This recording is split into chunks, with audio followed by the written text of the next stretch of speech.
Welcome to the 98th episode of the Reading and Writing Podcast. I'm your host, Jeff Rutherford. Stay tuned for my interview with Jennifer Hillier, author of the psychological suspense thrillers Creep and Freak. This interview was recorded at Thriller Fest in New York City. Stay tuned for the interview. Welcome back to the Reading and Writing Podcast. My guest today is Jennifer Hillier, author of the new novel Freak. We're conducting this interview at Thriller Fest in New York City. Jennifer, welcome to the podcast. Thanks so much for having me. Sure. Well, if the listeners haven't heard about Freak yet, how would you describe the novel? It's a follow-up to my debut novel, Creep.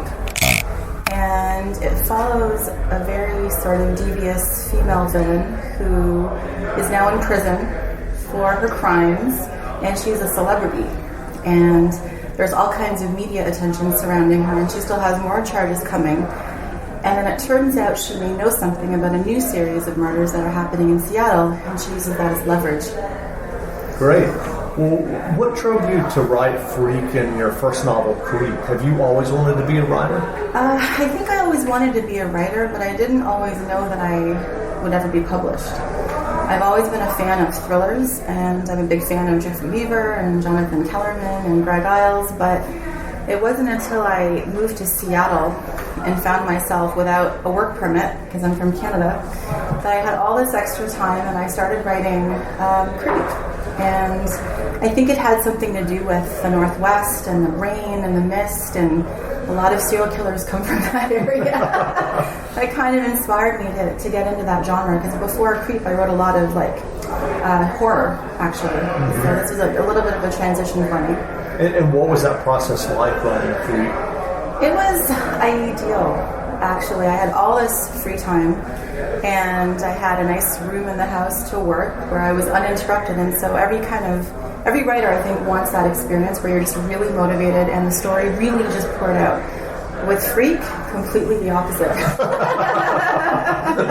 Distractions, a big move from Canada, or from the U.S. back to Canada, and just complete chaos in my life. So a completely different experience. So what was the research process like for you for writing Freak and then your first novel, Creep? Did you read a lot about criminal psychology and forensics? A little bit. There's not too much forensics in the book, and I kept it that way deliberately because I'm not an expert and I didn't want to mess that up. And I know that readers get really irate when you get a detail wrong. So I really just focused on the mind play between the main character and the villain. And the setting was in a university. And I worked in a university for a long time. So I felt like, a lot of creepy things probably happen in school that we never, hear about. And I thought, I wonder how many professors have affairs with their students that, again, we never hear about. Okay, that's got to happen all the time. So that was kind of where it evolved from for Creep. And then with Freak, it was just a continuation. But I did do a little bit of research on prosthetic disguises and a little bit on psychopathology, just to kind of get the characteristics of the villain down pat, but not too much. Right.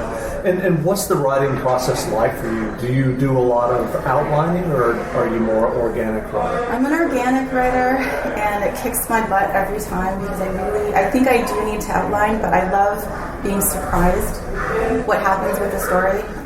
If I sit down and I'm surprised by a scene, I think the reader will be too. But I would love to outline, because I've written myself into some horrible corners. And I've discarded thousands and thousands of words and scenes that don't make sense at the end of the book. So, gotcha. And what was the publication process like for you with your first novel? I mean, after you had this kind of ideal experience writing it out in Seattle. Yeah, I would say it continued. I'm like not going to wood here because it's going to blow up in my face at some point. No. I think about 30, 40 pages into Creep, I felt I had something that was not terrible. And I told myself, if you can just finish this book and just get through it and have a beginning, middle, and an end, there might be something to work with here. You might be able to revise it well enough to attract an agent. And I was discouraged, and I was, nervous about the odds of getting published are so, ridiculous. But I was watching the 2008 Olympics, and I was in the States, so it was weird to have like a lot of really good swimmers to cheer for, and swimming is my favorite to watch.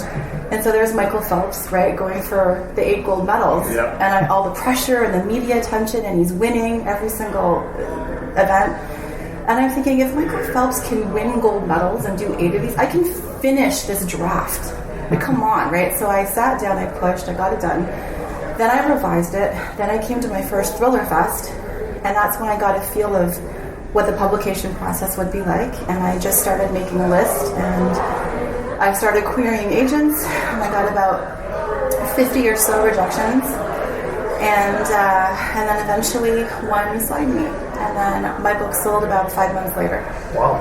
So it was fairly linear, and it was my first book, and I know that I got lucky. I really do think luck has a lot, and timing have a lot to do with it. Well, you had mentioned that you wrote horror earlier. Yeah. Had you written earlier novels in the process? Just one, and a lot of short stories. But the one novel that I had wrote, which I did finish, was just horrible. Like, there's, and I look back and I did everything that you shouldn't do. I had characters staring at themselves in mirrors, and I had people having dream sequences, and I was like, oh, I cringe when I think about that book. There's no way to salvage it. It's awful. But what it proved is that I could finish. Right. And I needed to know that I could finish, and that's huge.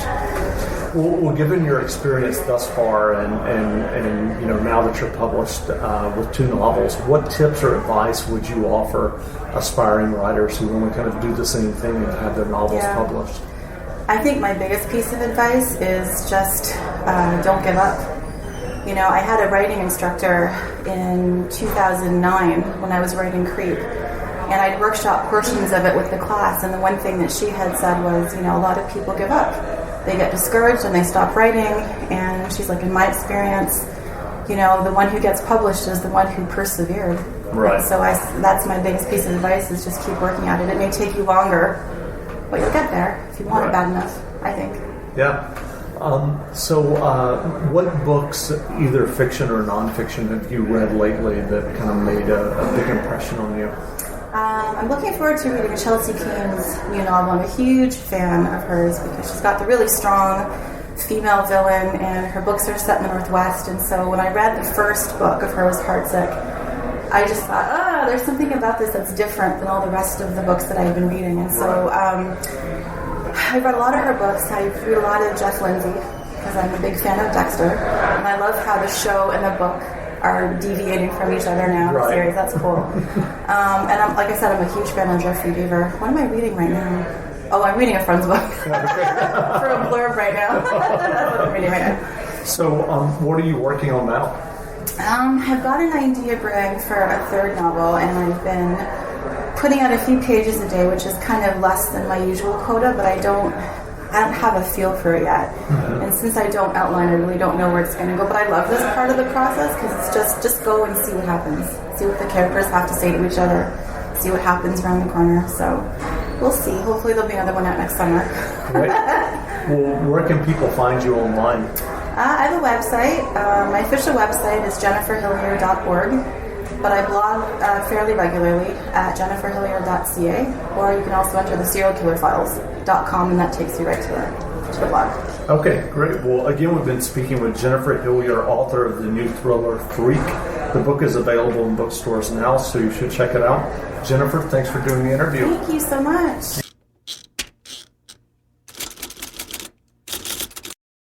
Sling TV, built to save you money and bring you the channels you love, including ESPN, AMC, HGTV, and more.